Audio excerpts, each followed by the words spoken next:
Good morning. The Public Safety Committee meeting will come to order.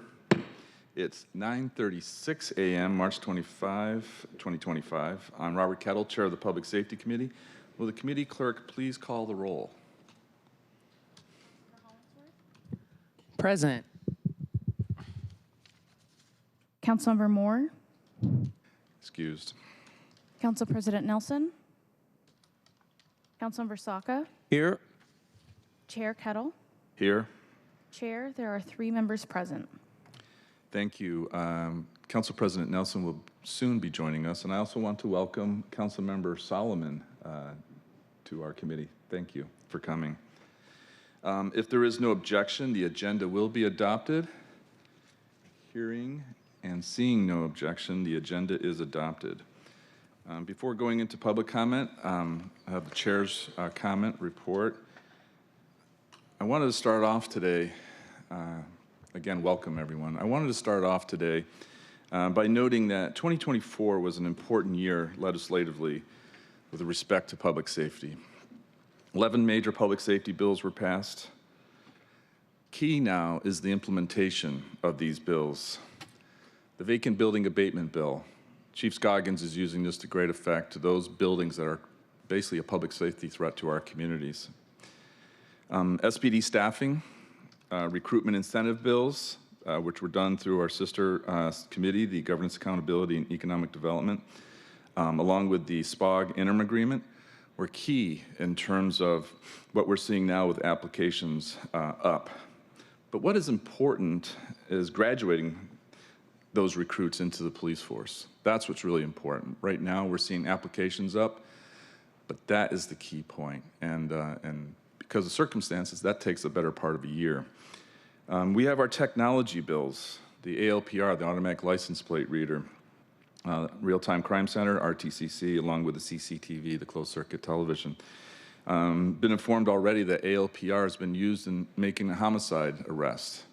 And I can see as we stand up the RTCC and the CCTV program, that will be aiding us as well, which is so important. But I'm happy to see that the ALPR is being used to great effect now that it's fielded throughout the fleet.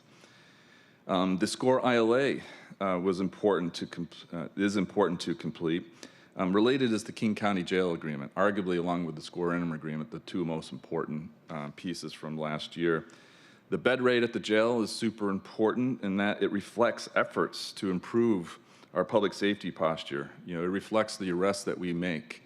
And I should note, I had a meeting with the King County Jail Health team recently, and we'll be working with them to have them come to committee. A lot of attention goes to soda and soap.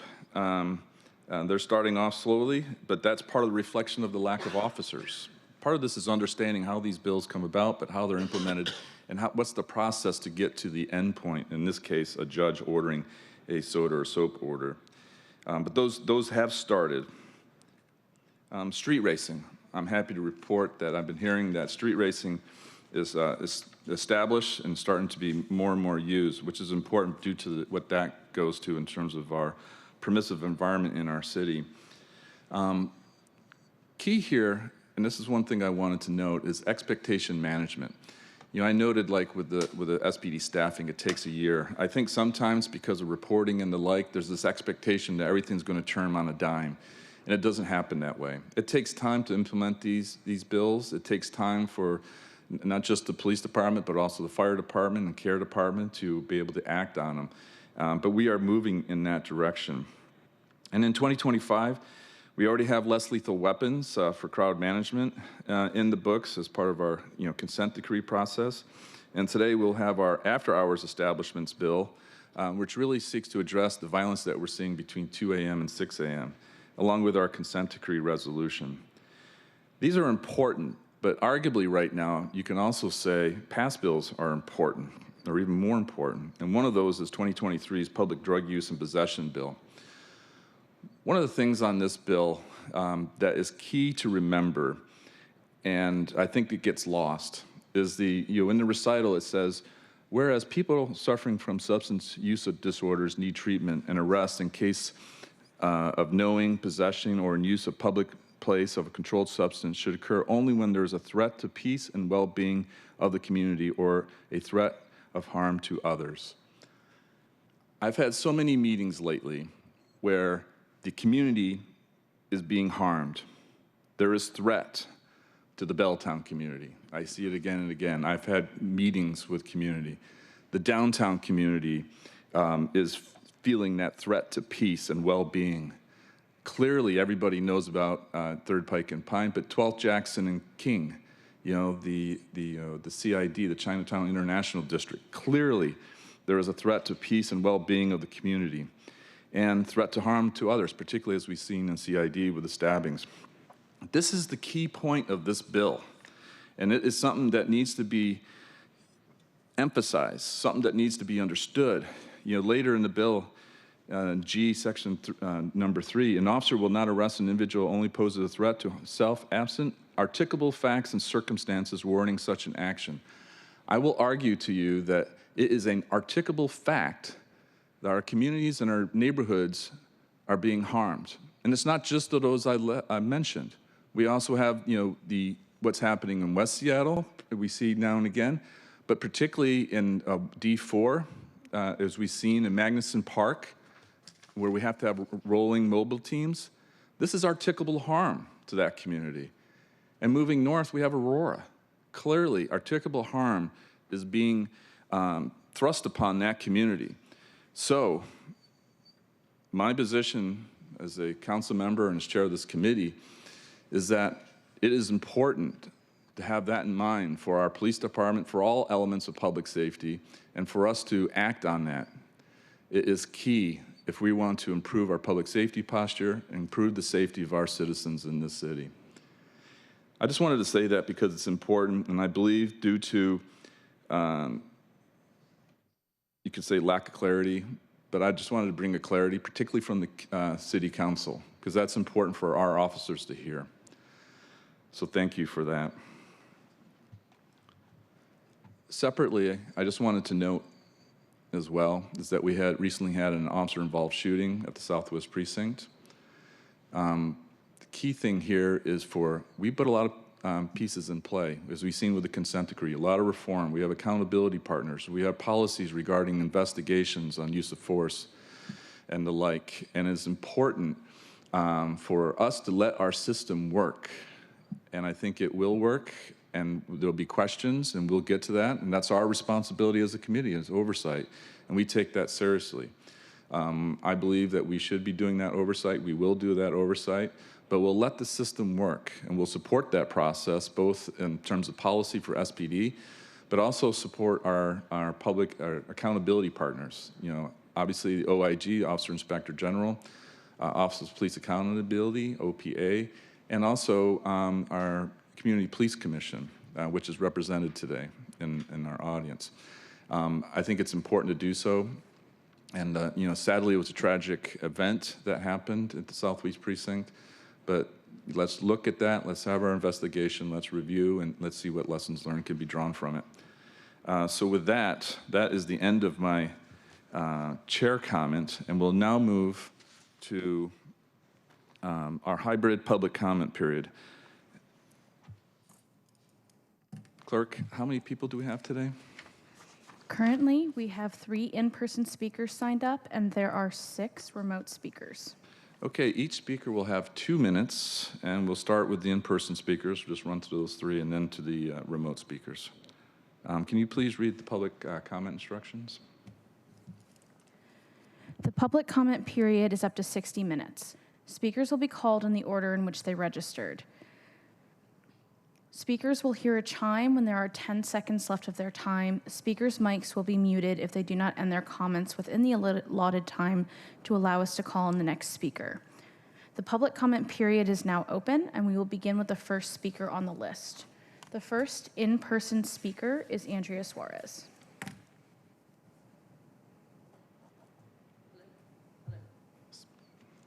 Hello. There we go. Thank you. My name is Andrea Suarez. I'm the founder of We Heart Seattle. I own, work, and play in Belltown. I was a first responder in my neighborhood on March 6th at 11:30, 6 to 8 gunshots I heard from my window.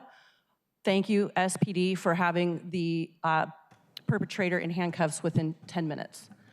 I was also a first responder. I live in Belltown, and you guys all know I'm boots on the ground. I have all the video of the stabbing victim and perpetrator on Friday at noon on 3rd and Blanchard that took place last week.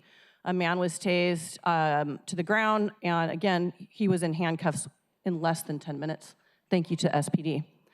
In my last minute, what I want to convey here is that Belltown is Helltown. Still, even after all of the work we've done, there's more to do. Not by a lot of hard work by the council, and I appreciate you, Council Kettle, for all you've done for my community. The most vulnerable population is actually at harm here from this lack of action, though, and lack of arrests and a lack of actual crime taking place. This morning on my walk here, there were more than 50 people smoking fentanyl, methamphetamine, crack cocaine in their wheelchairs, on their tarps, on our sidewalks that I walked by and did welfare checks with. There are other agencies who walked by and handed out these snacks and these waters, and I want to help the helpers. I want to do better. I want to intervene. I want to be known for the agency that does drug user intervention. And right now we're on track to helping 2 people a week get inside to detox and reunited with family into halfway houses. So I'll continue to put myself out there to want you all to be successful. I also witnessed yesterday a sweep, I guess, that happened by the sheriff and Metro team on 2nd and Lenora. All of those people were back within 10 minutes. It's an honor to be here with Scott Lindsay, who I know has been talking about policy for decades. We've got to do something differently on 2nd and Lenora. Thank you.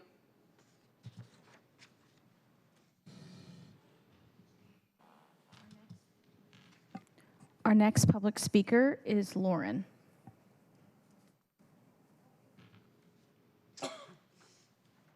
Good morning. My name is Lauren Lundberg, and I am the Deputy Director of the Soto Business Improvement Area, and I'm here to share my support for Council Bill 120956, establishing regulation of after-hours nightlife lounges.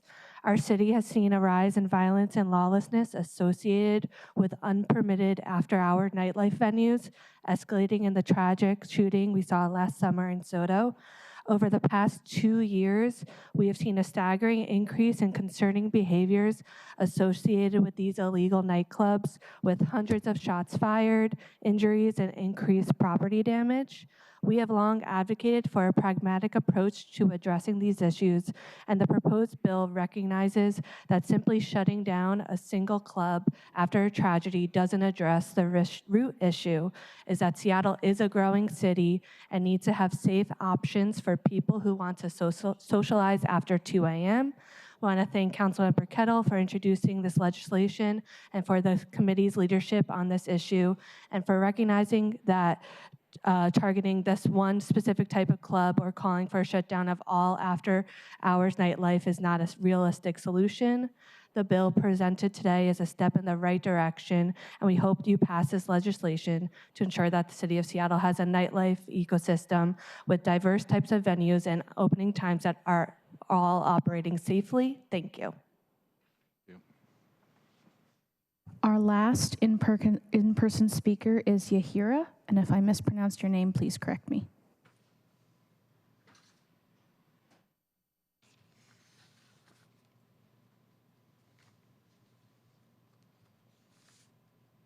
Good morning. My name is Yahira Garcia, and I am David Escatel's cousin. I am someone who looks forward to a night out in a city. After realizing the reality of these safety issues at after-hours clubs, it's made me second-guess being out late. This shouldn't be the case. What more enjoyable would it be to know I can be out with people I care about and not have to worry so much about our safety? There's absolutely no reason to have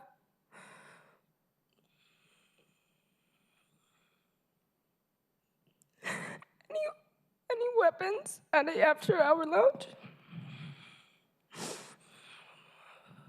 It's ridiculous to be having this conversation because these are common sense regulations that should already be in effect. What number do we have to reach in homicides for regulations to be enforced? How many more families torn apart will it take for there to be a change? It's unfortunate that we have to share these concerns using the story of my cousin. But I would like to end by saying that we will not stop at nothing to give him the justice he deserves. Thank you so much for your time. Thank you. I'm sorry for your loss. Thank you for all the public commenters in person today. Remote. Our first remote speaker is Valerie. Valerie, please press *6.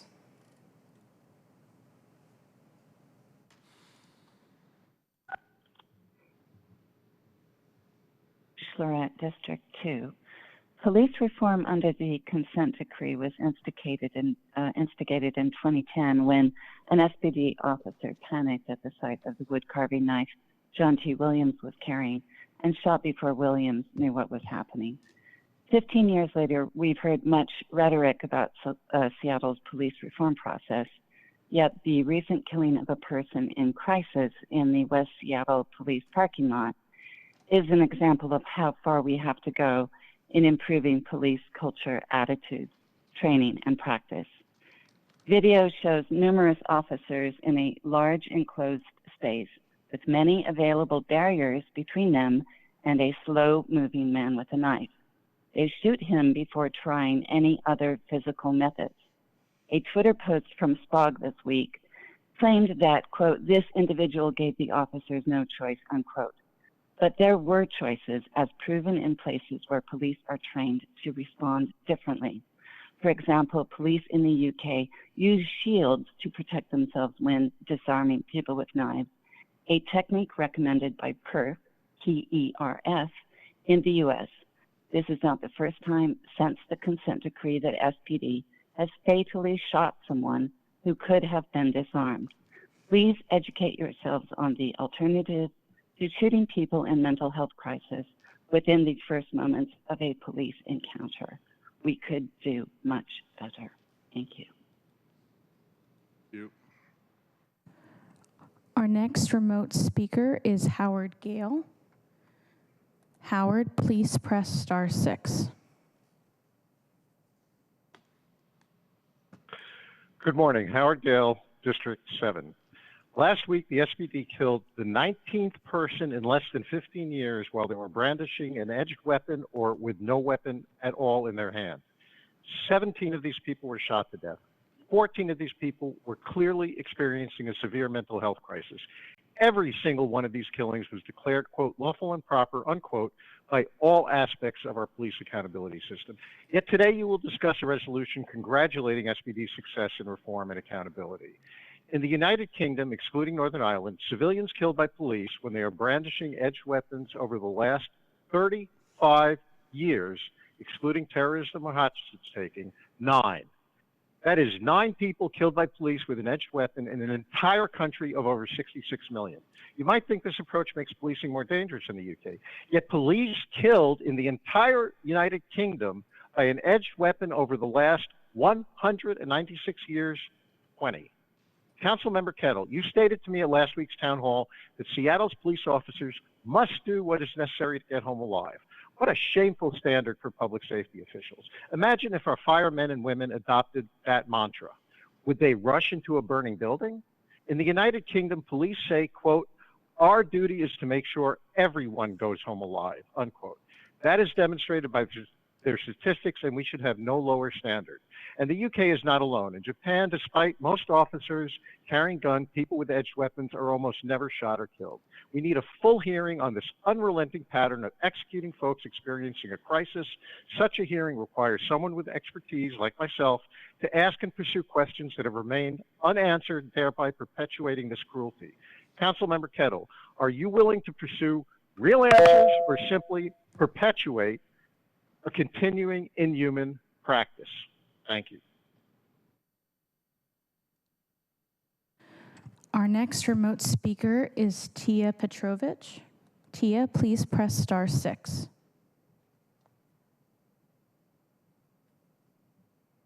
Good morning. My name is Tia Petrovich, and I'm speaking in support of the after-hours nightlife legislation in committee today. In my Pioneer Square neighborhood just this year, January 25th, 1 man dead, 1 woman injured, 1:30 a.m., both shot. February 15th, woman shot in a nightclub, 1:20 a.m. February 25th, before 2 a.m., multiple people shot, 1 dead, 2 injured. March 14th, gunfire. 1 man shot in the leg. All these incidences within blocks of each other, all nightlife related. You can go back in time over the last 15 years and you'll see a similar pattern. People being shot after a night in a club. We need to try to keep people safe after a night of clubbing. This legislation is a step in that direction for clubs that choose to license after hours. The legislation would give something that we can rarely give to anyone, the gift of time. It would allow people to take time before leaving a club, time to sober up, keeping them safe and others safe, time to leave when they wish and not being pushed out the street at the same hour. I appreciate the club operators in my neighborhood and in other neighborhoods that helped craft this legislation to date, and I appreciate all council members in support of this legislation. Thank you so much.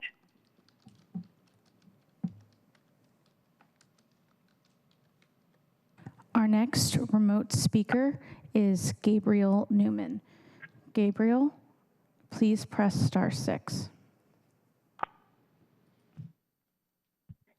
Good morning, Seattle City Council. My name is Gabriel Newman, and I'm with the GSBA, Washington's LGBTQ+ Chamber of Commerce. I'm here representing our over 1,200 members to urge your support for CB 120956, which will increase the safety and vibrancy of our city's nightlife. Our members want to grow Seattle's nighttime economy. This is a key element of public safety. After bars close at 2 a.m., there just aren't many places for Seattleites to visit. This doesn't just impact folks who visit the bars. There's a large group of students, workers on late night shifts, and night owls that want to take advantage of the late night economy. Unfortunately, the violence associated with illegal nightclubs and problematic after hours activities deters folks from fully engaging with the nighttime economy. This stifles the growth of a much needed area of our economy and provides a deterrence to public safety. This bill was put together through a thorough stakeholdering process that incorporated many different perspectives and community representatives. I thank Seattle City Council for making sure this legislation was carefully drafted with the needs of the community at the forefront. When we legislate to empower people to walk their neighborhood and visit businesses at all hours of the day, we can take back the night, support our economy, and deter potential criminal activity. This legislation is a fantastic first step towards transforming Seattle into a 24-hour city. Thank you. Our last remote speaker is David Haynes. David, please press *6. Hi, Seattle is still in violation of constitutional policing, and it's been sabotaged since the beginning, and you all keep ignoring it. There needs to be a Department of Justice investigation of this police department's failures to combat crime proper. Most gun violence is directly related to the exemption of low-level drug pushers who escalate most of the violence. Yet there's no real effective laws or properly trained police chief to combat that evil scourge. Instead, City Council is making laws to extend late-night hours for people who are drunk or smoking shisha, which is a toxic, harmful third-world chemical mixed with low-quality tobacco that's put into a hookah that's burned by charcoal. People are literally inhaling charcoal smoke, and yet we're not allowed to have proper-grown organic marijuana cafes. What kind of twisted liberal misinterpretations are you all delving into? It's like council cares more for slum real estate that wants to be used as some late-night suspect shady business to generate some revenue so they can prop up the perception of property value and make sure someone pays the rent so that there's a property tax to collect at the end of the year. Well, they don't care what happens to people smoking poison. When the Democrats defunded the police, shifted the paradigm away from improving the war on drugs, and then created all these spending priorities that prioritize repeat offending criminals for housing and services first, using homeless crisis budget money, allowing innocent homeless to be racistly discriminated and subhuman mistreated by politically connected nonprofit donors, it exacerbated public safety, the homeless crisis, and the housing crisis. Yet this council was supposed to overthrow all those bad laws and right the wrongs of the defund police that exempted drug pushers from jail. Instead, council gave the cops more money who don't even follow proper crime-fighting training. Instead, they train for propaganda outreach as if cops are a new breed of politician. BSing the law-abiding community with cops always hanging out, acting like they're keeping us safe during daylight hours, giving us bogus excuses as to why they can't and won't fight crime proper. While the story-lived experience of the chief, who admitted he's not here to throw criminals in jail so much, has obviously been miseducated by a racist woke George Soros influenced professor at criminal justice. That marks the end of the remote speakers. Thank you, David, and all those that were calling in. I appreciate it. Public comment has expired. We will now proceed to our items of business. I should note members of the public are encouraged to either submit written public comment on the sign-up cards at the podium or email the council at council@seattle.gov. All right, we will now move on to our first item of business. Will the clerk please read item number 1 into the record? Council Bill 120956, an ordinance relating to the regulation of after-hours nightlife lounges, defining after-hours nightlife lounges, establishing operational and safety requirements for such businesses, describing enforcement mechanisms, and adding a new chapter 10.10 to the Seattle Municipal Code. First up, Erica Santana and Caroline Escatel. Ms. Santana Escatel, please join us at the table. Welcome, a formal welcome to the City of Seattle Public Safety Committee.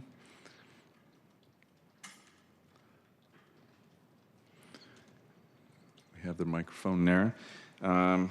Please introduce yourselves, and for committee members, please let our community members speak and pretty much hold our questions for the follow-on presenters. My name is Erica Santana, and on August 17, 2024, my brother was a victim of gun violence. I'm sorry. My name is Erica Santana, and on August 17, 2024, my brother was a victim of gun violence. There are so many factors that could have prevented his untimely death. My sister and I were the older siblings of my brother David. We tried while on this earth to care for him the best as big sisters could. Now that he is no longer with us, we want to say that even after his death, we did everything we could to honor his death by keeping his memory alive and helping prevent others from going through a loss like ours. You here today have the power to help the community you love and serve by helping pass this bill. As a family, we knocked on many doors. We were turned away, ignored, or never responded to till this day.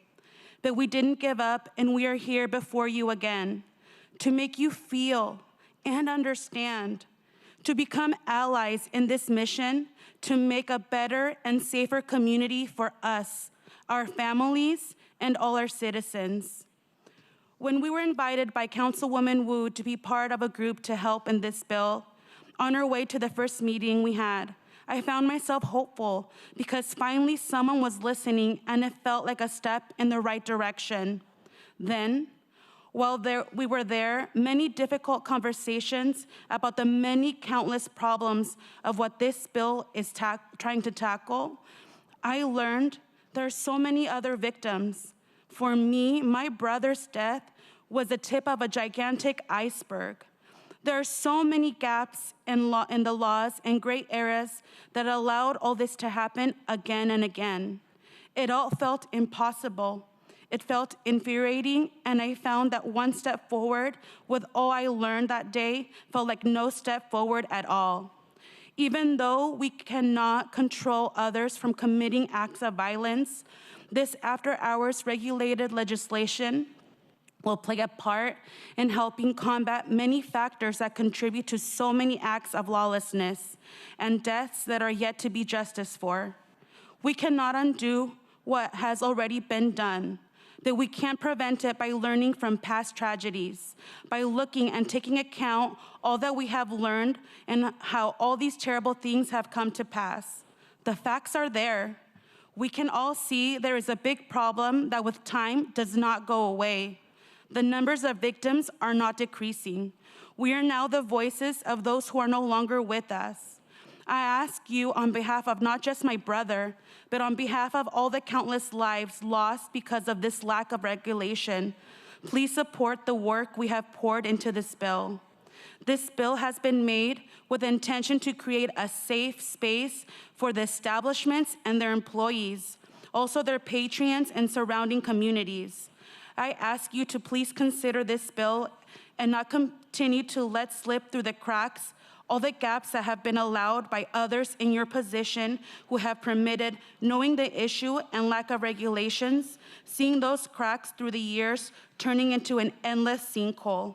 I urge you, please, to consider this bill, and thank you for your time.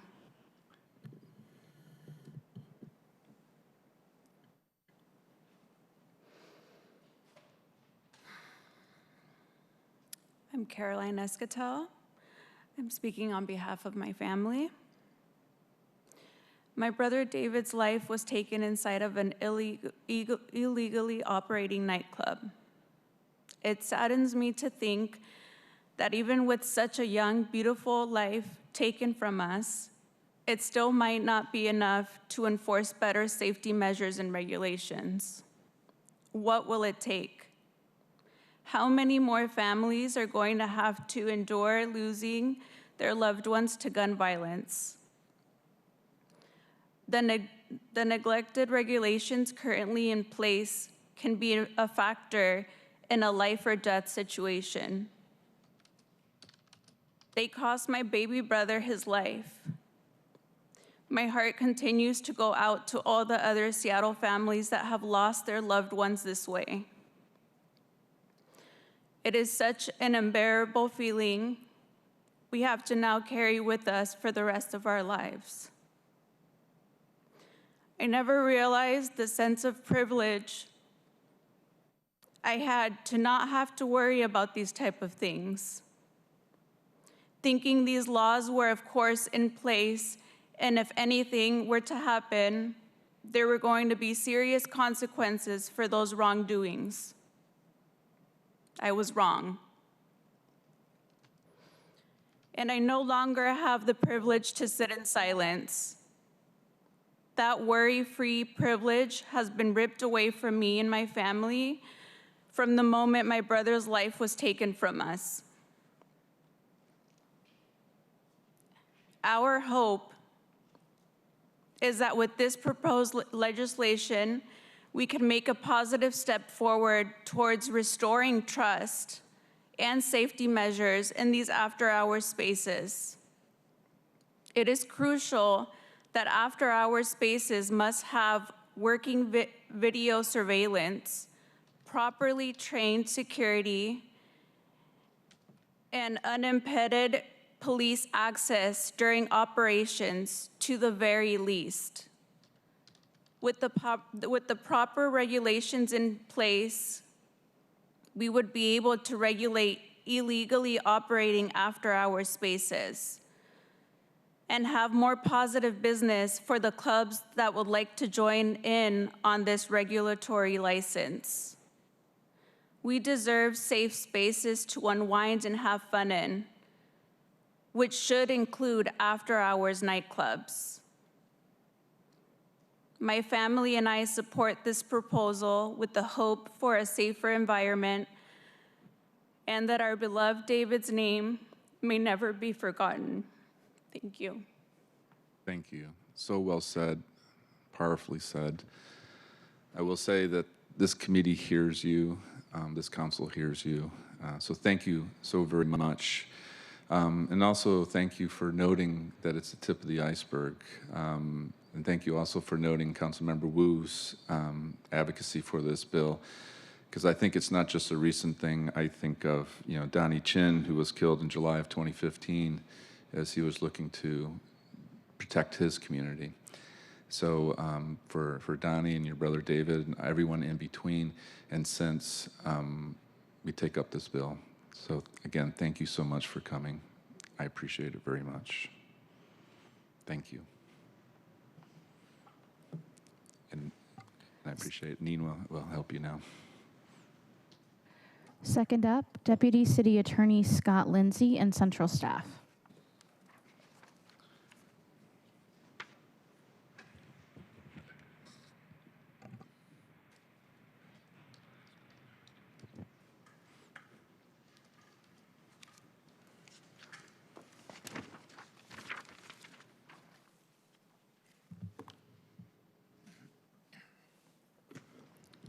Okay, welcome. Will you please introduce yourself? Scott Lindsay, Seattle Deputy City Attorney. Tommaso Johnson, Council Central Staff. Welcome to our committee and to this topic. Please, I think we'll start. Will we start with Central Staff or should we? Okay. Go ahead with your presentation then. I'll kick it off. Thank you, Council Member, and thank you, members of the committee, for having us today. I want to start by thanking the family members of David Escatel, who just spoke, and who have contributed throughout on the stakeholdering process, the engagement process, as we've developed this bill over the past several months. I sincerely hope that David's death is not in vain. This bill is to address after-hours nightlife safety. If you can switch to the first slide, I want to start off by sharing with you what is the problem that we are trying to solve. In 2025 alone, there have been 17 shootings so far, and we're only still at the end of March, associated with nightlife. Last year, 2024, there were 47 shooting incidents connected with nightlife in the city of Seattle. The most common time for those shootings to occur is after 2 a.m. And so at the bottom chart, what you see there is a chart that reflects what time these are occurring.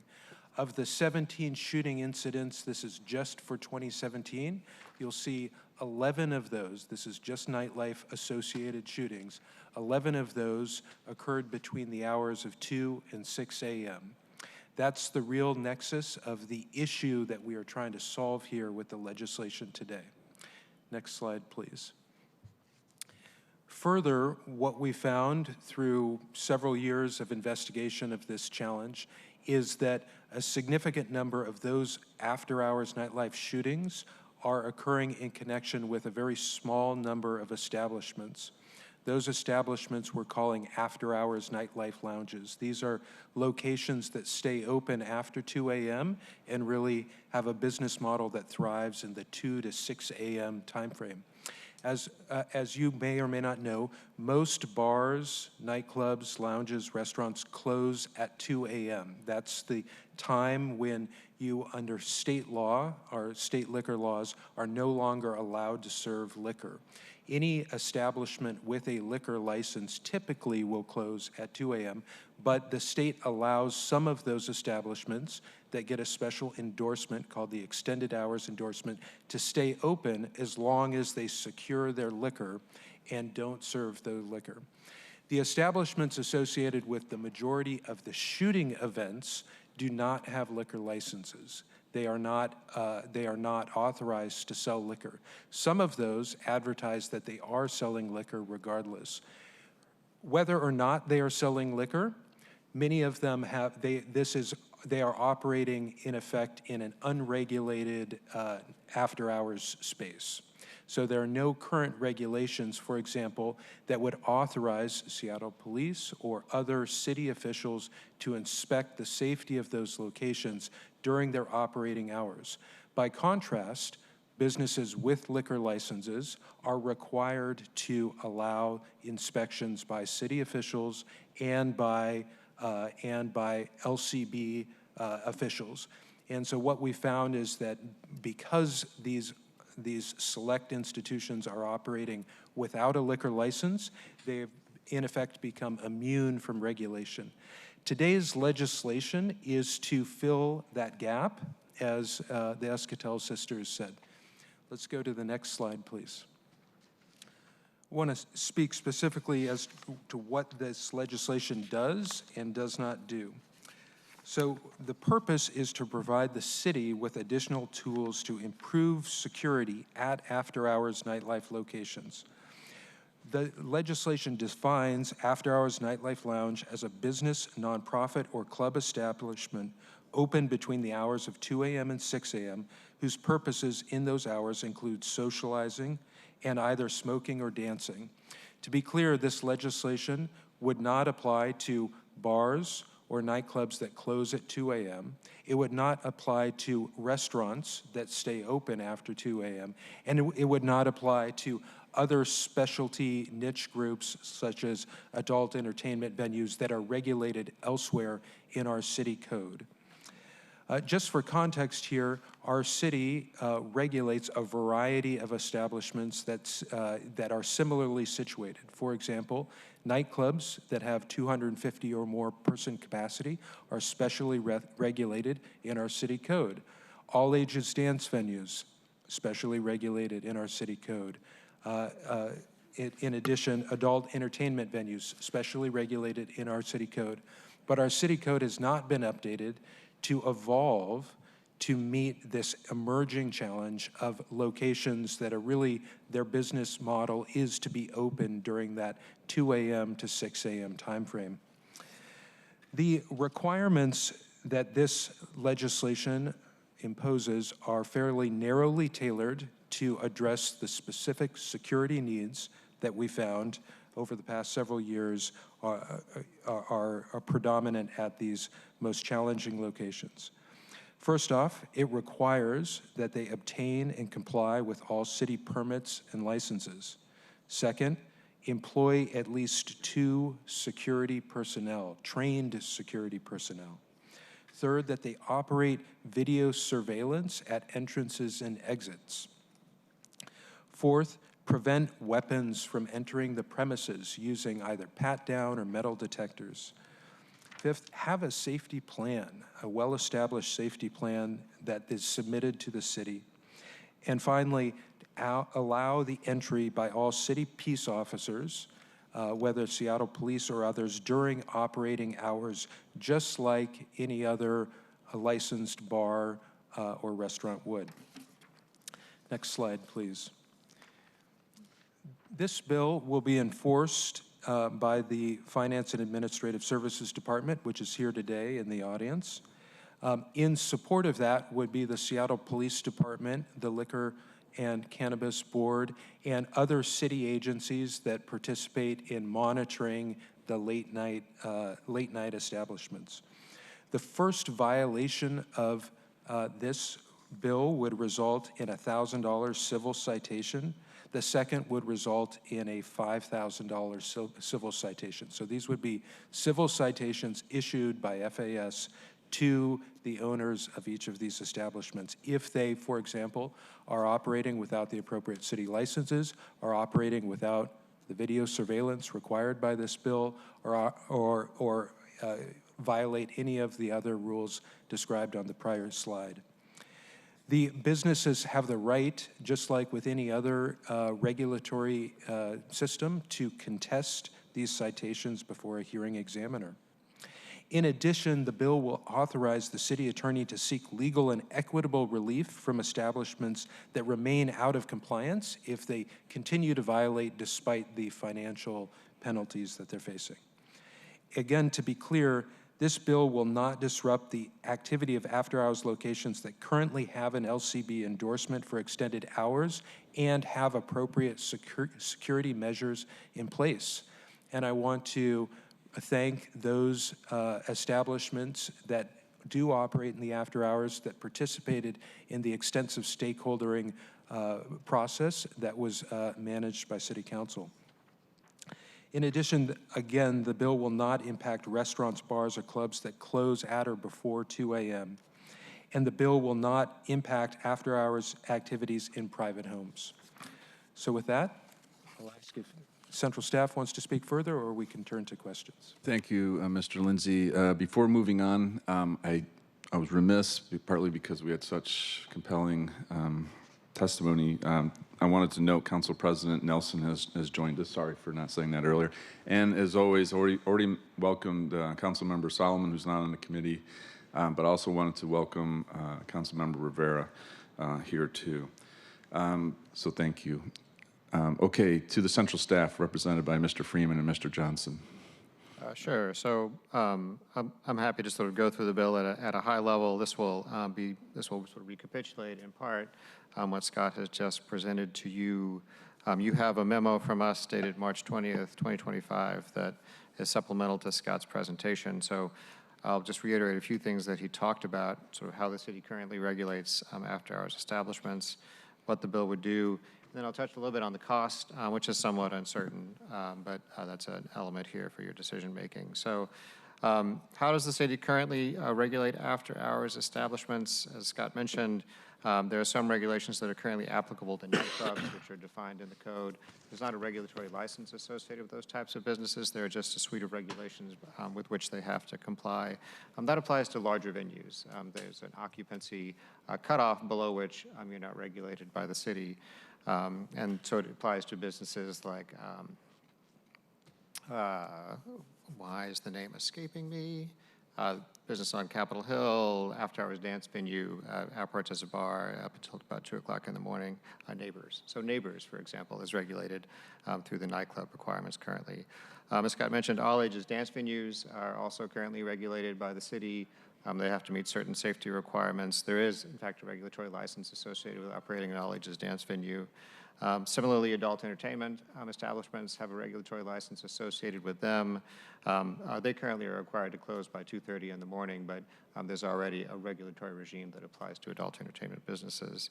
And then in kind of a non-regulatory realm, the Office of Economic Development helps nightclub establishments understand what the regulations are, how to comply with them, not only the city's regulations, but also state and any applicable federal regulations. They also serve as a facilitator in establishing new nightlife establishments.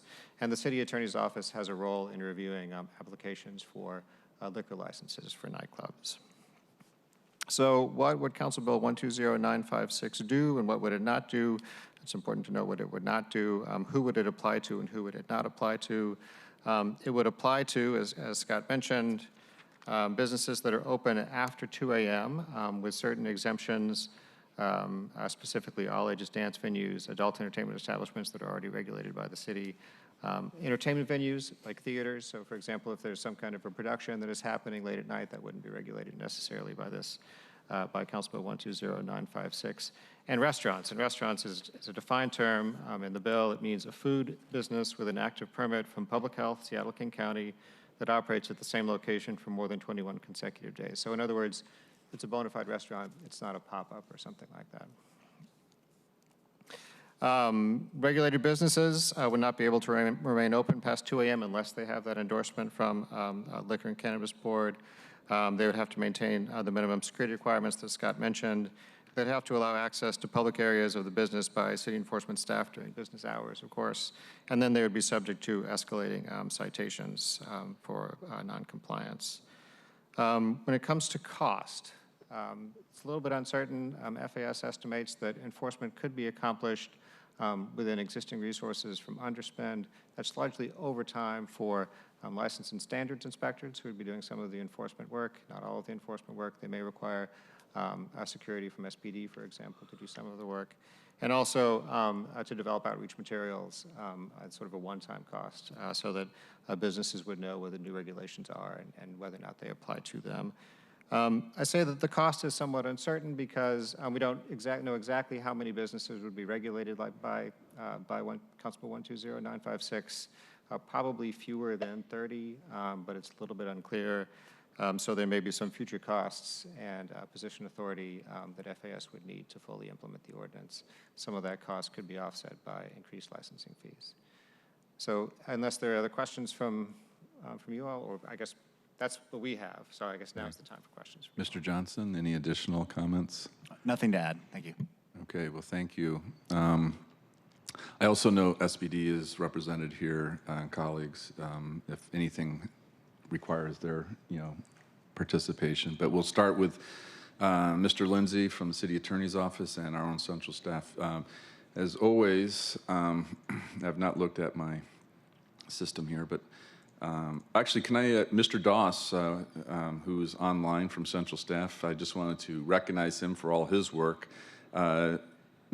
If you have nothing to add, Mr. Doss, I just wanted to recognize you because of your support to this bill. And he's joining us remotely.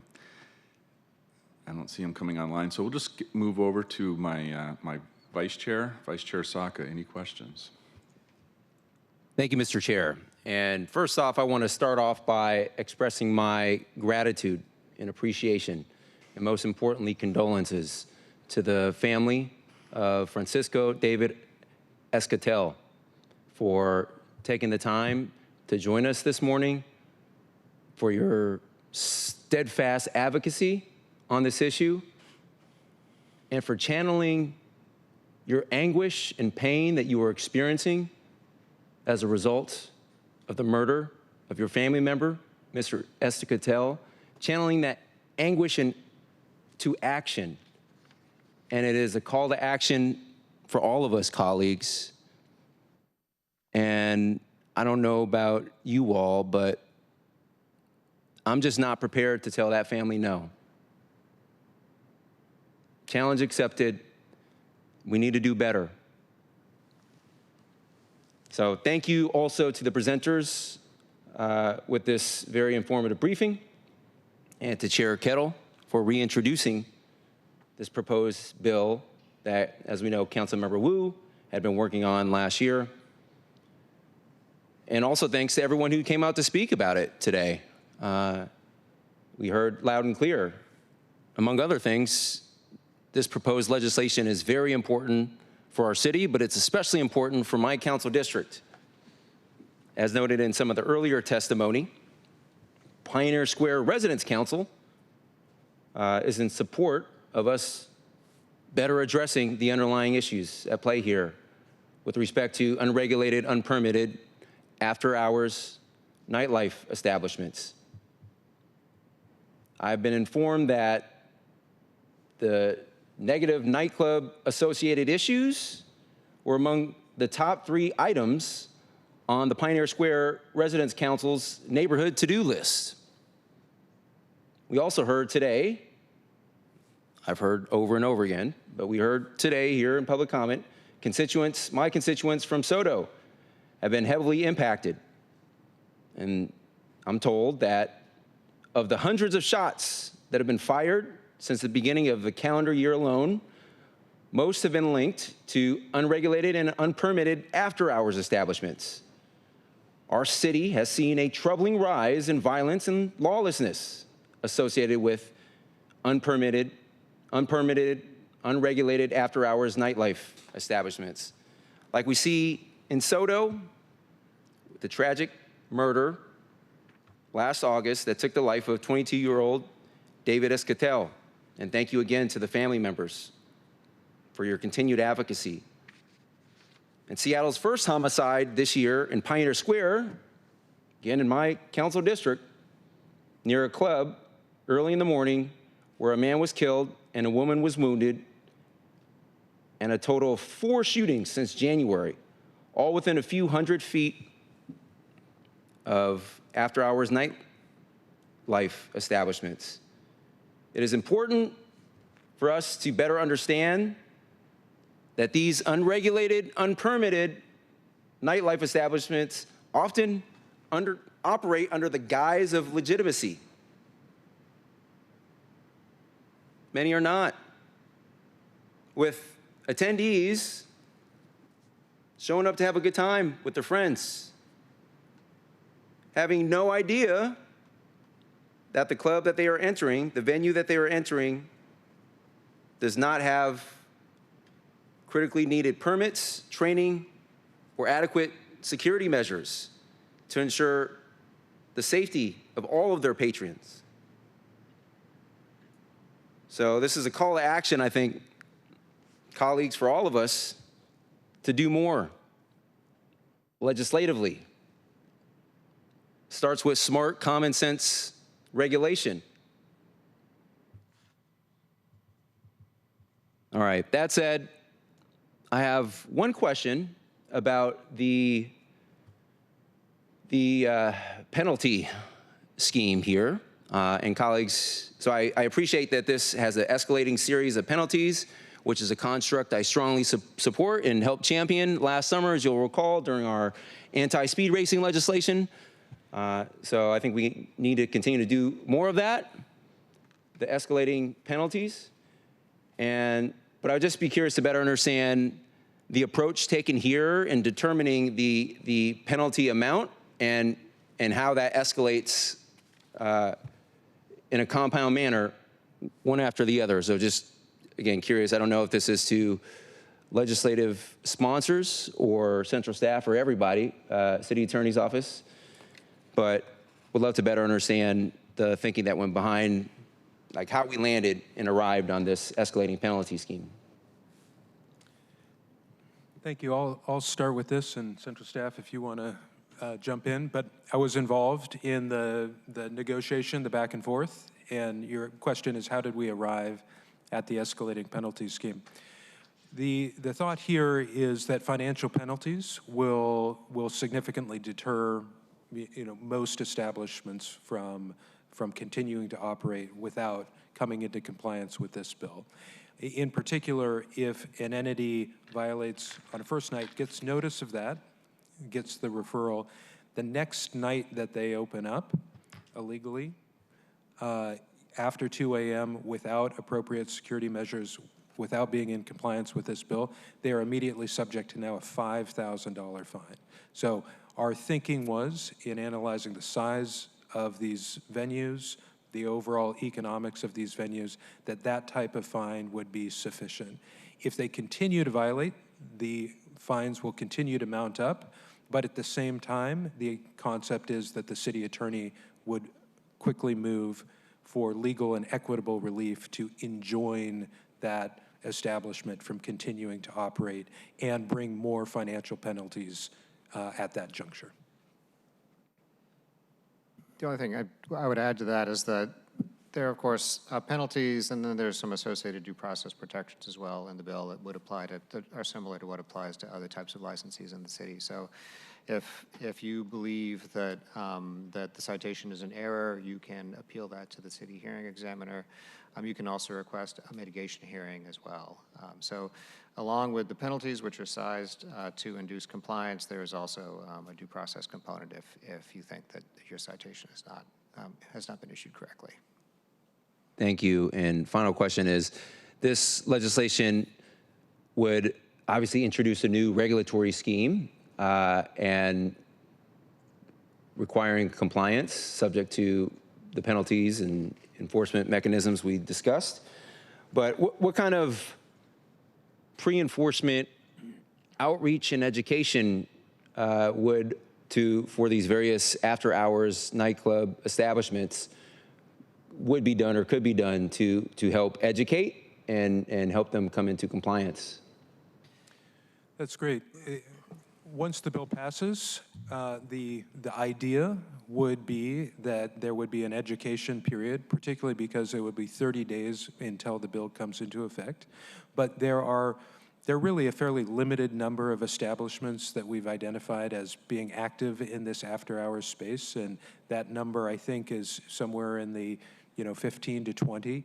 We know who those establishments are, who the operators are, the locations. So the idea would be that city officials, led by FAS, joined by Seattle Police Department and others, and aided by the city attorney's office, would launch an education campaign as quickly as possible to educate them about the new standards and help bring them into compliance. I would hope that would also be aided by the Office of Economic Development and the nightlife coordinator there. Thank you. Thank you, Vice Chair, and I would hope also by our local news media, another way to amplify that point. For the committee members, Council President Nelson. Thank you very much. As Economic Development Chair, I do want to just raise the regulatory equity issue here, because I note that small businesses, large businesses, they're subject to a lot of different kinds of regulations, and the city does a pretty good job of enforcing those. Anything from a complaint-driven lack of a change of use permit to some business can trigger a lot of expensive work and potential fines or violations, et cetera, for one example. New businesses or existing businesses that have never heard of a new labor regulation are subject to investigation and in settlements into the thousands of dollars. I'm not casting aspersions on those regulations, but here we've got businesses that are operating without licenses after hours, and people are getting hurt and dying as a result of that activity. And so it just seems to me to make perfect sense that we do, put our attention on this really urgent public safety issue. I'm just going to continue down the line with our next committee member, then Councilmember Solomon. Councilmember Hollingsworth first. Go ahead, please. Thank you, Chair. I just had a quick comment, not really a question, but I did want to thank David Escatel's family for being here as well. I know a lot of people have said that, but I know that you all took off work. You came from South King County to come all the way here to give us your story, and I know how emotional this might be for you, and I know it's incredibly important, this bill. So I just wanted to thank you all just for being here, and just really appreciate you showing up, because I know it's tough to reopen some of those wounds. So to get this, to share your story. So just thank you all.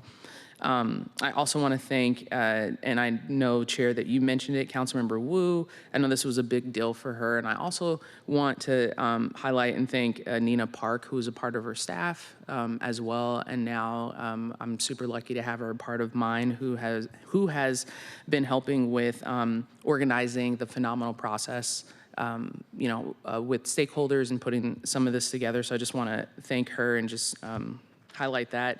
And then also I want to thank our city attorney's office and Scott Lindsay for your leadership and help on this as well. I know that we had engaged with stakeholders on Pike Pine because we have a lot of nightlife on Capitol Hill, and them putting input. And I know that that was huge for our stakeholders to have some of that engagement and conversation to understand how this impacted them, and understanding that, hey, just because this might be happening in District 1 or District 2, that does not mean that, this cannot happen in District 3, and how, they saw like trends and stuff moving towards Capitol Hill from these other neighborhoods because of some of the,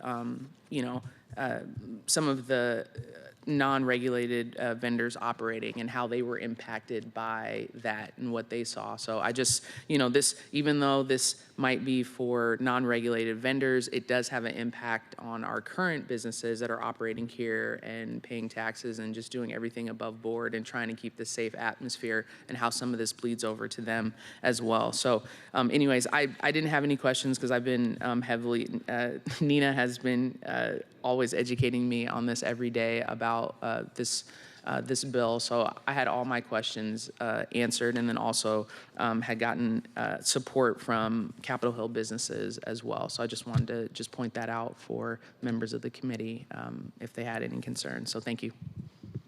Thank you, Councilmember Hollingsworth. And reflective of how important this bill is, again, to the families involved, we have two non-committee members here, and I would like to turn to them next. First, Councilmember Solomon. Thank you very much, Mr. Chair. Again, thank you to the family. Thank you for coming out. Thank you for sharing your story and your loss.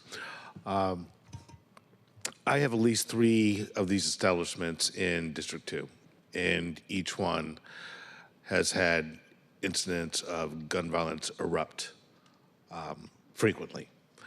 So this is something that I'm it's a long time in coming, and I'm glad to see that it's here. When I talk to officers at the precinct, this is a tool that definitely can help them. So again, thank you to Councilmember Wu for introducing this. Thank you, Chair, for bringing it back to life. I'm looking forward to getting this across the finish line, because it's going to help a lot of folks, not just the directly impacted families, but the impacted neighbors.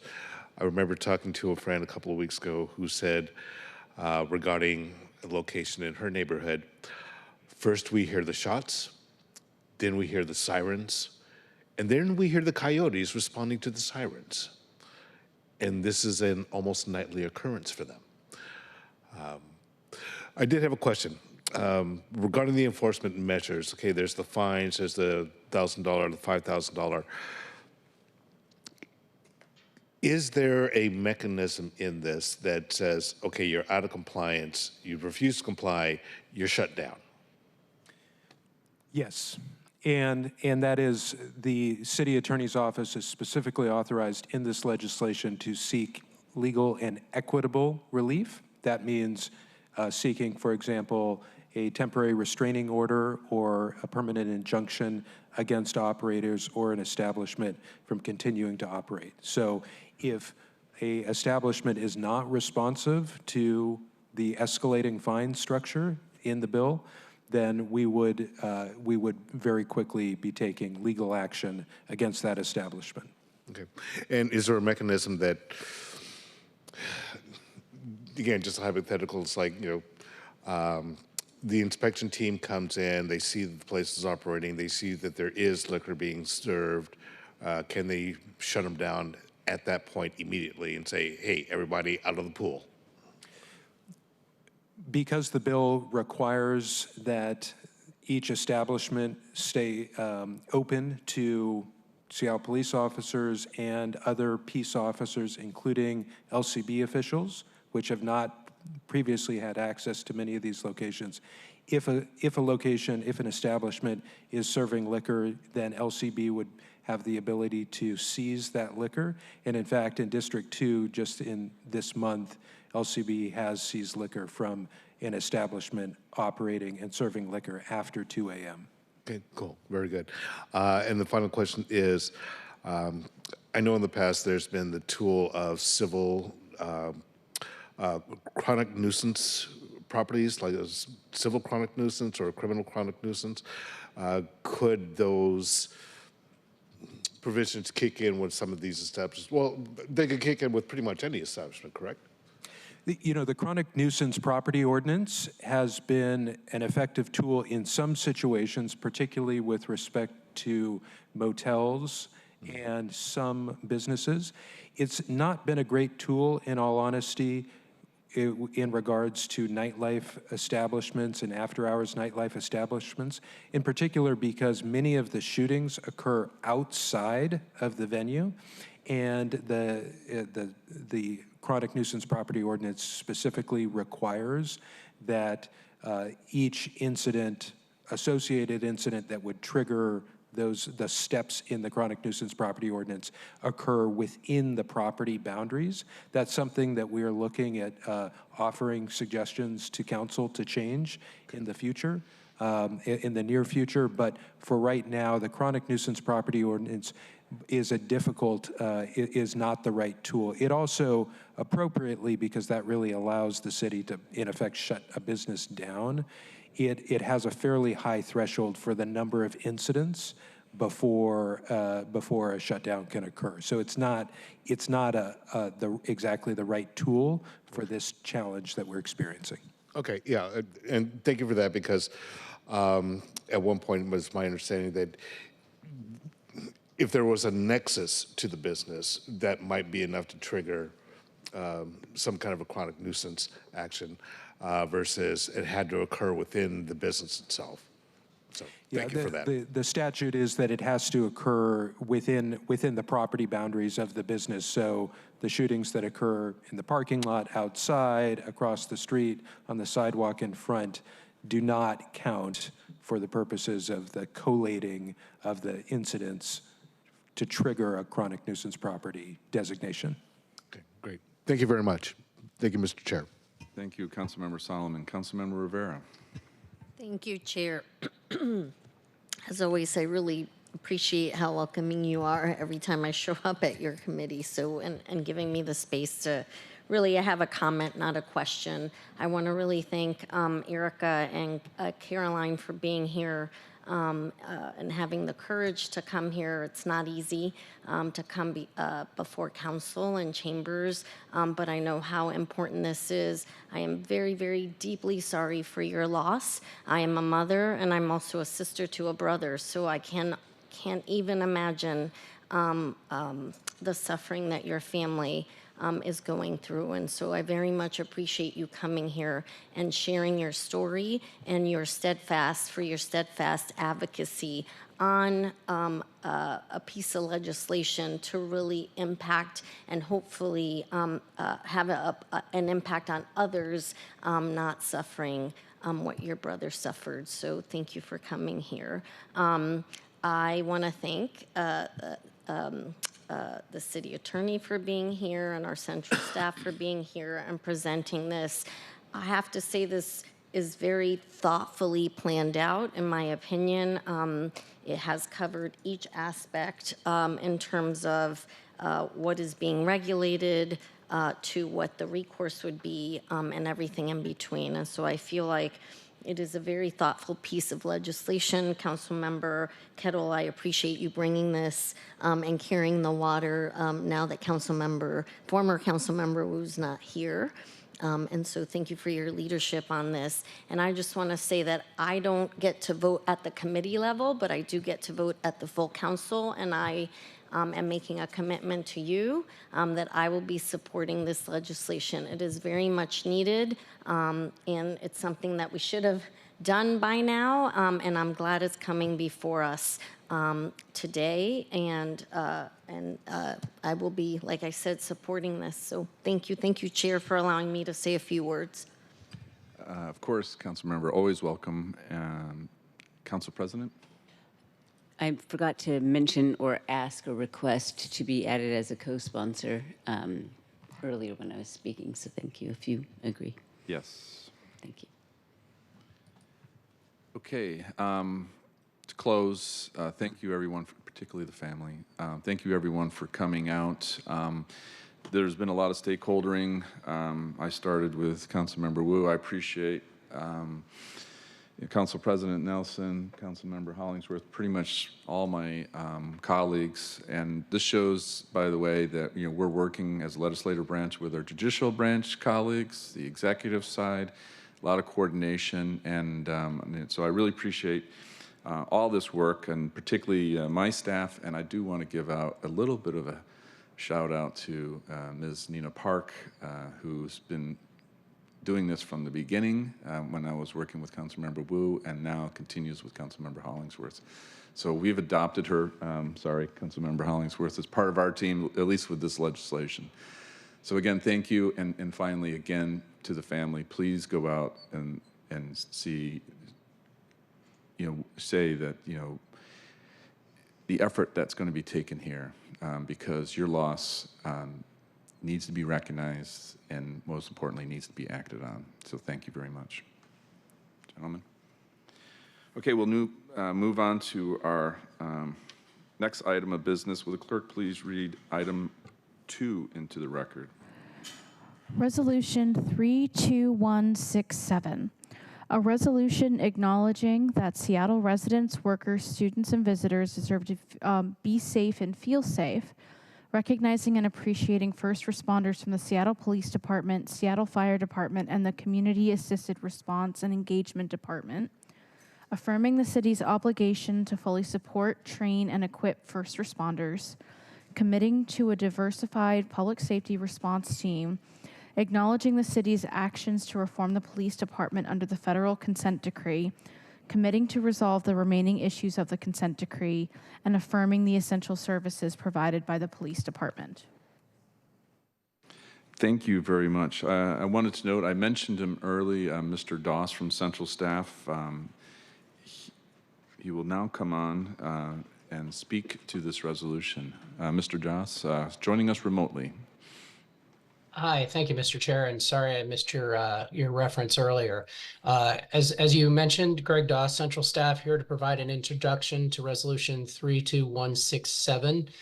Committee members can find attached to today's agenda a Central Staff memo, which provides background and historical information for most of the issues covered in the resolution. So in the interest of brevity and at the request of the Chair's staff, I'm going to keep my comments fairly short today and allow the sponsor more time to speak to his resolution. Really broadly, the resolution covers several areas. It recognizes and appreciates the services provided by the Seattle Police Department and Seattle's other first responders, the Seattle Fire Department and the Community Assisted Response and Engagement, or CARE Department. It affirms the city's obligation to fully support, train, and equip first responders and commits to a diversified public safety response system, including investments in community-focused, trauma-informed response options. It commits to continue to enhance the police accountability systems, including supporting and maintaining a robust, effective, and civilian-led accountability system. And lastly, it recognizes the city's prior and current actions to reform the police department under the 2012 federal consent decree, and commits to resolving any remaining consent decree issues that have been identified by the U.S. District Court. I want to note that much of the content related to this last topic, the federal consent decree, was provided by the executive, who noted that the passage of Ordinance 127182 on SPD's crowd management policies has allowed the city to address one of the remaining two outstanding obligations under the consent decree. The last obligation relates to the city's officer accountability system and sustainment of that system. Over the 12-year consent decree period, the court has identified specific accountability provisions that must be bargained with the Seattle Police Officers Guild. These issues are currently being addressed in the city's collective bargaining process and may ultimately be decided in binding arbitration as required by the state when municipalities reach impasse with public safety unions. So to sum up, this middle of the crowd management policies to the court represents the last consent decree requirement that the city can unilaterally fulfill. The city and DOJ are now closer to being ready to file a motion to end the consent decree and ask the court to dismiss the case. With this as a high-level overview, I'm happy to take any questions or turn it over to the chair or sponsor to discuss the resolution. Thank you. Thank you, Mr. Doss. I think I will turn to Vice Chair Saka to speak to this resolution. All right. Thank you, Mr. Chair. Thank you for hearing this resolution today and for your partnership on the committee and behind the scenes and crafting the constructs and the contours of this bill. And thank you to the mayor's office as well, which is a unique feature of this specific piece of legislation, is it's a resolution that the mayor has concurrently signed. And at its core, this resolution is about resolving the remaining issues of the federal consent decree with the Seattle Police Department and collectively allowing us to move forward together to focus on the future of public safety in our city. This resolution today is crucial for our city and represents a strong commitment to continuing to turn the corner on public safety and move forward and heal together. We have done the work, as the chair noted in his opening chair's remarks. Since 2024, last year, as a council, we have passed numerous pieces of public safety legislation, 14 by my tally, to help create a safer city for all. And broadly, so you can think of this resolution as, I think it's a consent decree resolution. You can also think of it as a public safety resolution. But regardless, at a high level, this resolution does a number of things, including expressing gratitude for our first responders, personnel with police, fire, and our new care department, acknowledging the important role that they play in keeping our city safe and supporting our communities. It reaffirms the city's commitment to offering a diversified public safety response system, including by supporting social workers, community-focused, trauma-informed response options, and the expansion of the care department's dual dispatch pilot program. Resolution renews our commitment to enhancing the police accountability system, including supporting and maintaining a robust, effective, and civilian-led accountability system. This means acknowledging the work of our accountability triad, our accountability partners of the Community Police Commission, the Office of the Inspector General, and Office of Police Accountability, OPA. And finally, This resolution reverses any prior commitment or pledge by past councils to defund or abolish the police. We know that these statements were routinely cited by departing police personnel as a reason for leaving.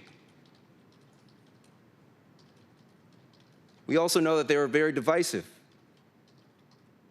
Importantly, today's resolution is also another vital step aimed at resolving the remaining issues of the 2012 federal consent decree by recognizing the many prior and current actions to reform our department and hopefully help remove our city from the consent decree. These impactful reforms reflect significant progress in areas such as use of force, crisis intervention, and data analytics.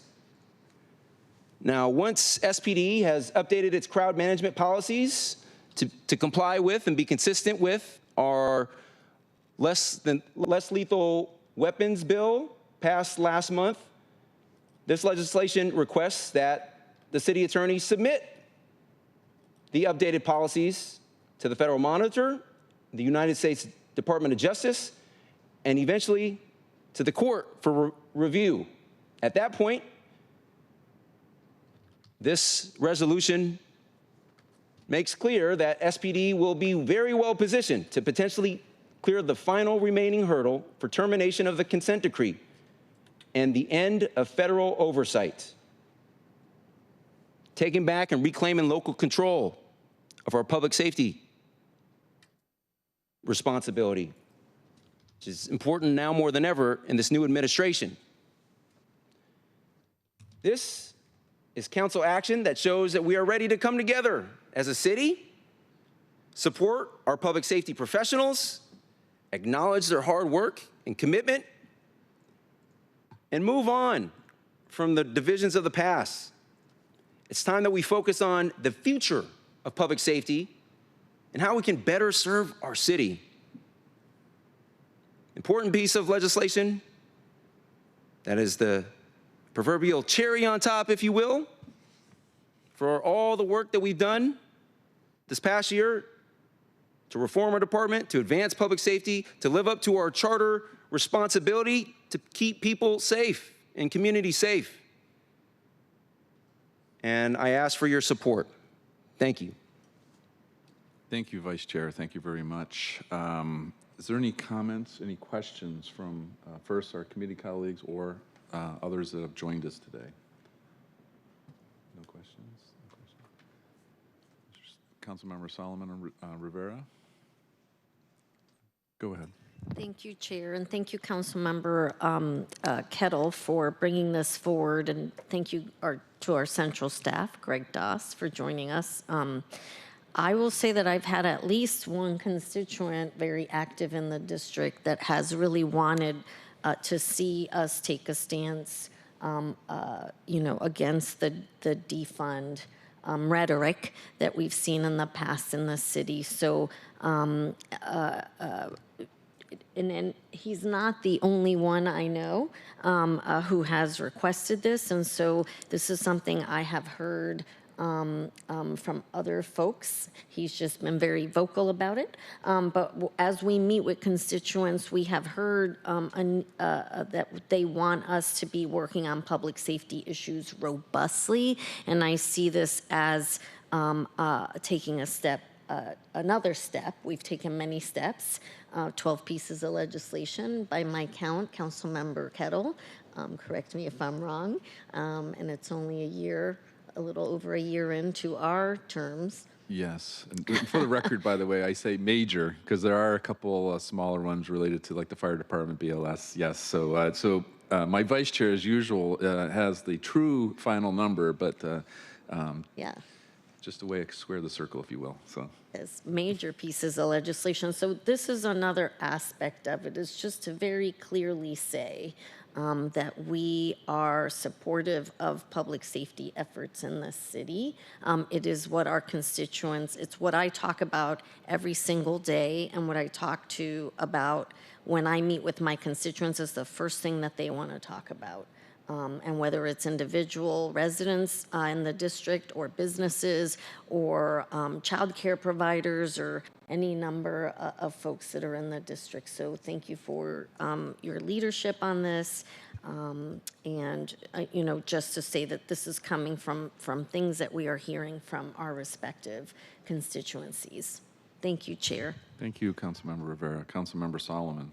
Thank you very much, Mr. Chair. I changed my mind about not saying anything, and primarily because, you know, concerning my background, considering where I came from,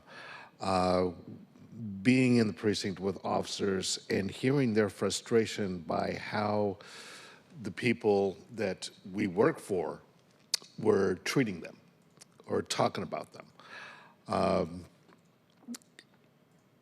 This, I think, is going to go a long way for, there's already been some improvements in morale because of a change that's happened here, but hearing the words directly that previous actions were wrong, I think it's going to make a difference. The fact that so much action has been taken to get the department out from under the consent decree, I think that's going to go a long way as well. So I want to thank Vice Chair Saka for bringing this forward, and I look forward to supporting this when it comes to full council. So thank you. Thank you, Councilmember Solomon. I appreciate your comments and your perspective from your previous assignment, previous job, so thank you for that. I will say a couple words.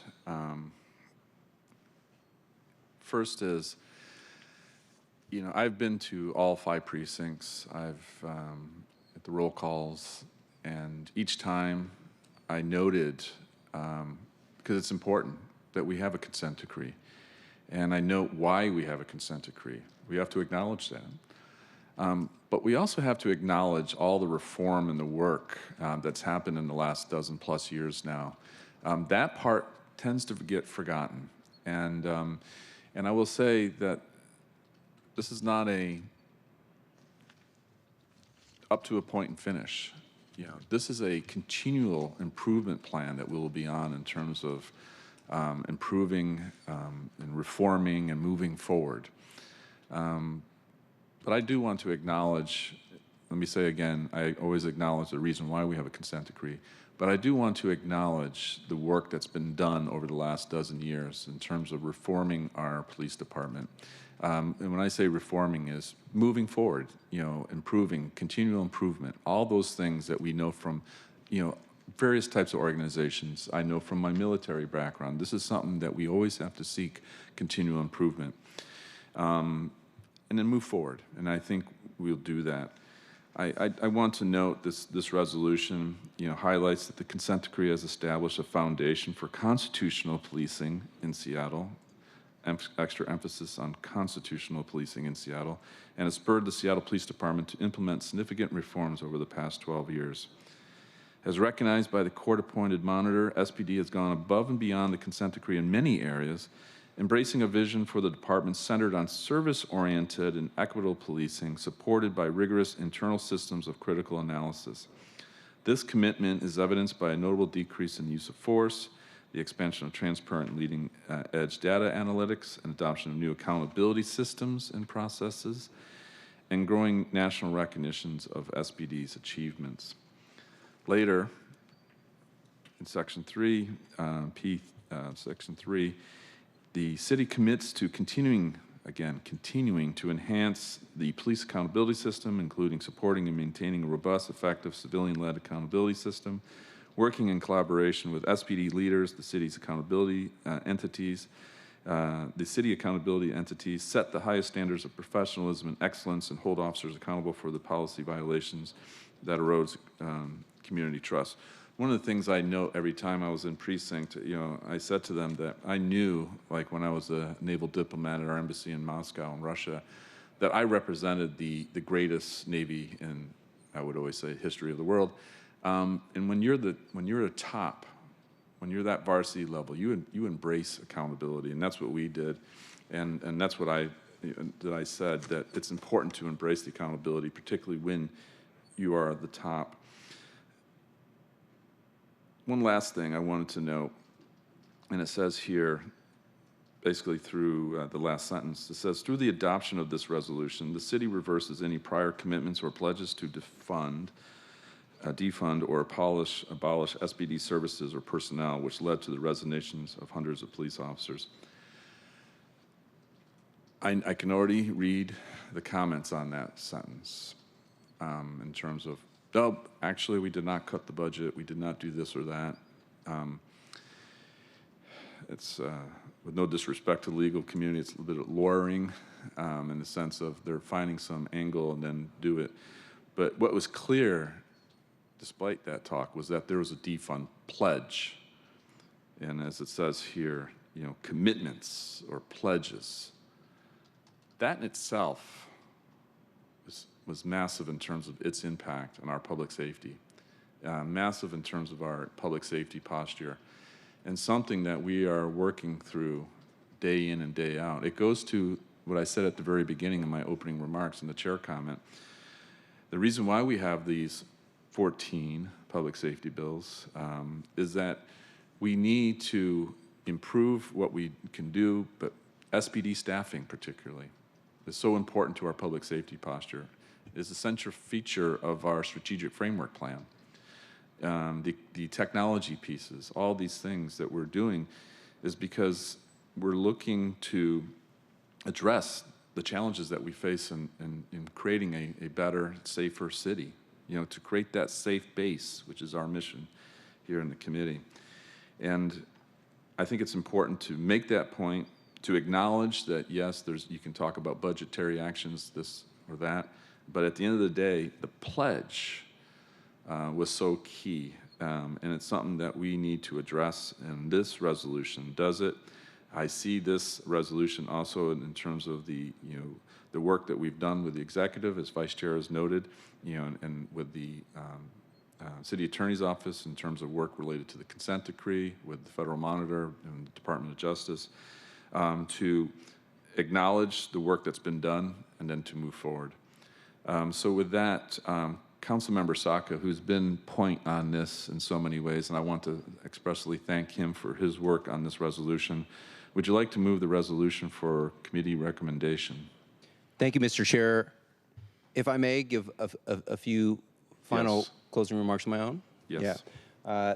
Thank you again, Mr. Chair, and just want to respond to a few of these thoughtful comments from you and a few of our colleagues here. Yeah, like Section 6 officially reverses through this adoption of this resolution any prior contracts or pledges to defund or abolish the police department. Absolutely. And that is an important element of this bill, but it's not the only element either. And it also does the other things that you mentioned, for example, Mr. Chair, in terms of recognizing the reform work that's been done, acknowledges that we needed to be on that path. And we've made, as a city, tremendous progress with respect to reforming our department, improving public safety for all, putting us on a better path to advancing constitutional policing consistently, in an even-handed manner. But the work continues. Reform work, in my view, is not, at its core, is not a destination, it's a journey. And while we have made great strides and great progress, it is hardly the time to slap high fives and pat each other on the back. Because just when we think we have something dialed in, we're reminded here locally and across the country that the work continues. So I'm committed to doing that work, continuing that work. This resolution, this legislation binds the city to doing that work, continuing down that path, and is an important step to doing just that. And also I'll note Section 4 that commits the city to fair treatment of first responders. go into countless roll calls and one-on-one conversations with our first responders, whether it's police, fire, care. They just want what we all want in our jobs, to be treated fairly. And while some would demand that we scrutinize heavily only certain public safety, first responders, especially police, meanwhile, on the one hand, and on the other hand, essentially rubber stamp the actions of other city departments, for example, SDOT, and would advocate that we completely abdicate our legislative oversight responsibility in a selective manner, but only scrutinize the actions of our first responders. I categorically reject that approach and that notion. For me, I'm committed to exercising my legislative oversight responsibility fairly, consistently, in an even-handed manner. Not going to cherry pick who I'm going to scrutinize. So in any event, really important piece of legislation that puts us on a path to ending the federal consent decree once and for all, in part by requesting that the city attorney submit the updated less lethal use of force policies with the Federal Monitor, Department of Justice, and the court after SPD is updated to be compliant with the newest ordinance we passed earlier this year. So, in any event, thank you, Mr. Chair. Okay. If a motion isn't... 1 second, because Council President just jumped in for... I just want to thank you both very much for bringing this forward. To me, this is a taking of responsibility for past council actions. 7 of 9 council members pledging to defund the police did end up in an exodus of officers that made it more difficult to keep people safe.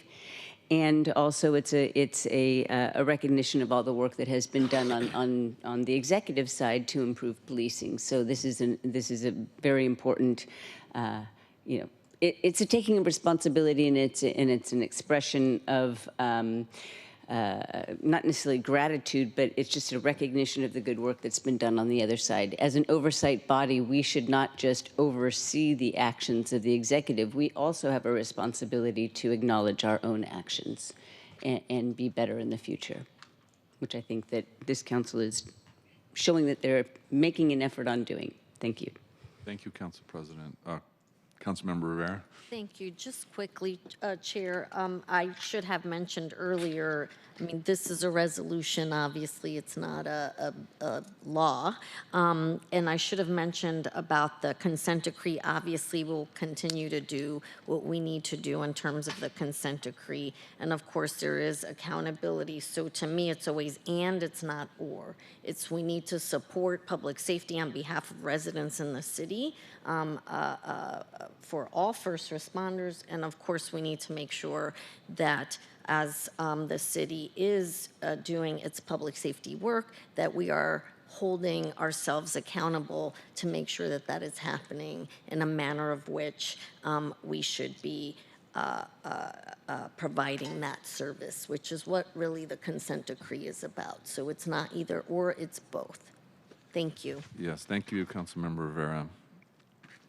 Okay, Vice Chair, now to move. Thank you, Mr. Chair. I move to adopt Resolution 32167. Second. Okay, it is moved and seconded to recommend passage of the resolution. Are there any other comments?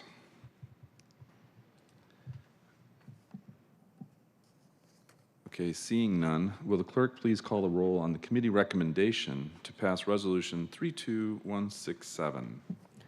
Councilmember Hollingsworth? Yes. Councilmember Moore? Excused. Council President Nelson? Aye. Councilmember Saka? Aye. Chair Kettle? Aye. There are 4 in favor, none opposed, and 1 absent. The motion carries, and the committee recommendation that the resolution pass will be sent to the April 1st City Council meeting. Okay, ladies and gentlemen, and I'd like to point that we're 15 minutes from the end of our meeting, which is something unique within the Public Safety Committee.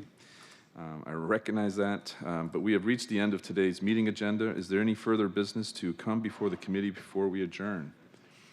Hearing and seeing no further business to come before the committee. Just a quick Mr. question. Solomon. I'm sorry. Just procedurally, did 120956, has that passed out of committee so we can do a full vote at our upcoming full council meeting? Because that's a piece of legislation that will have 2 hearings. So, okay. And then we'll go to full committee. And Gotcha. then the Thank you very much. resolution is part of the consent decree. There's a lot of things related to, with DOJ, the judge, Robarts, the court and everything. This is a little bit different. So this is related to resolution 32167, only going forward today. So we'll have one more on the after-hour establishments. All right. Thank you very much.